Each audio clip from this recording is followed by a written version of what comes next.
আপনার চৌমনি নাকি ওই জায়গায় বিআরটিসি বাসের সংঘর্ষে মানে আমাদের যা পরিবারের যা ছিল তারা পরিবারের 4 জনই মারা গেছে। এখন আমাদের হইলো মানে সরকারের কাছে বিনীত আবদার হইলো যে আমাদের বরিশাল সড়কটা মানে ফরিদপুর থেকে বা ঢাকা থেকে যেই হোক 6 লেনের দরকার, না হলে এরকম পরিবারের সবাই আপনার কোল খালি হইতেছে এই অ্যাক্সিডেন্ট হয়ে ড্রাইভারদের বেপরোয়া গাড়ি চালানোর মানে এই অ্যাক্সিডেন্ট গুলো হচ্ছে। 6 লেনের রাস্তা দরকার বরিশাল থেকে এই দিকে। পরিবারে 5-6 জন লোক, কারণ সবাই শোকাহত। এখন মানে কার কাছে যে আপনি কথা বলবেন, ভালো মন্দ জানবেন, মানে কেউই মানে উত্তর দেওয়ার কোনো মুভমেন্টে নাই। তার যে অ্যাক্সিডেন্ট করছে তার নাম হচ্ছে মোহাম্মদ জাহাঙ্গীর মোল্লা। তার ওয়াইফ অ্যাক্সিডেন্ট করছে, সেও মারা গেছে।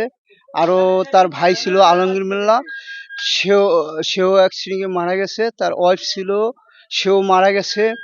এই নিয়ে আমাদের মানে এই আজকে বছরে একটা দিনে এমন একটা শোক, মানে সমস্ত মৎস্যপুর ইউনিয়নের মানে এমন একটা শোক পাওয়া হয়েছে যা কোনোদিন কেউ কল্পনা করে নাই।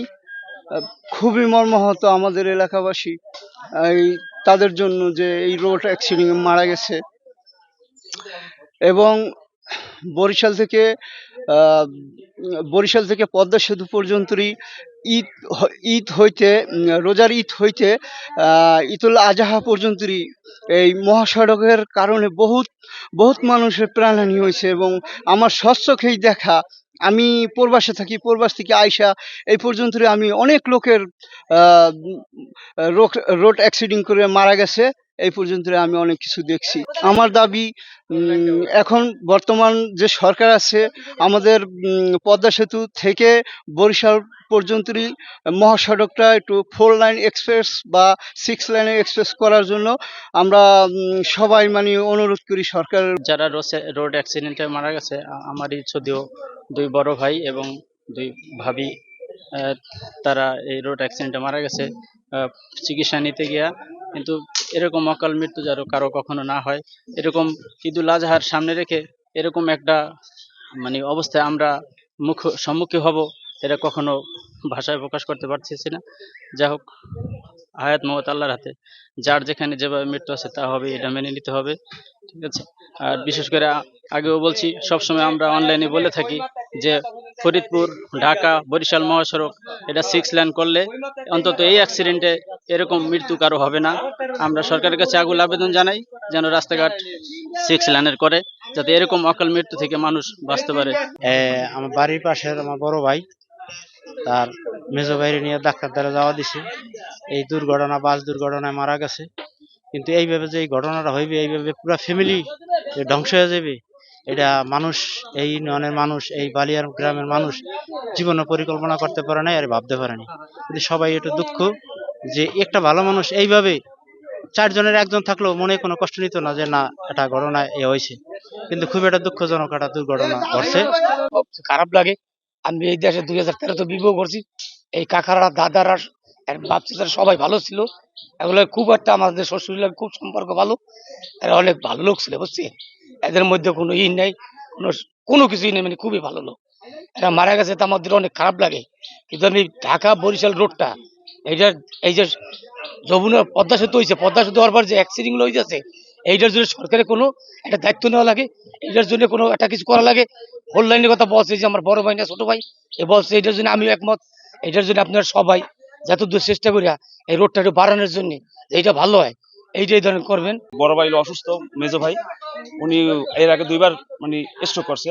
স্ট্রোক করার পরে ওনাকে গতকালকে রাত্রে আবার অসুস্থ হয়ে গেছে। পরে বড় ভাই জাহাঙ্গীর ভাই, উনি এবং তার ওয়াইফ এবং যে অসুস্থ আলমগীর ভাই তার ওয়াইফ সকালবেলা একটা অ্যাম্বুলেন্স যোগে তারা ফরিদপুর হসপিটাল যাবে। এই পথে আর কি ওই আপনার ওই পুকুরে পাড়ের আগে ওখানে শঙ্কর পাশা নামক একটা স্থানে আসলে বিআরটিসি একটা বাস আর আমাদের এই অ্যাম্বুলেন্সটা মুখোমুখি সংঘর্ষ হয়। এতে ঘটনাস্থলে বড় ভাই 2 জন এবং সাথে 2 ভাবি সপরিবারে আসলে শেষ হয়ে যায়। আসলে এই যে শেষ হয়ে যাওয়াটা আর কি ব্যাপারটা দেখেন, আমাদের যদি আজকে এই 4 লাইন থাকতো, বিশেষ করে আমাদের দক্ষিণবঙ্গের যে আসলে একটা সবচেয়ে গুরুত্বপূর্ণ যে সড়ক, সে যেখানে প্রতিনিয়ত হাজার হাজার গাড়ি চলে। যদি আজকে ফুললান থাকতো তাহলে আজকে আমার যে ভাতিজারা আছে তারা আসলে এতিম হতো না।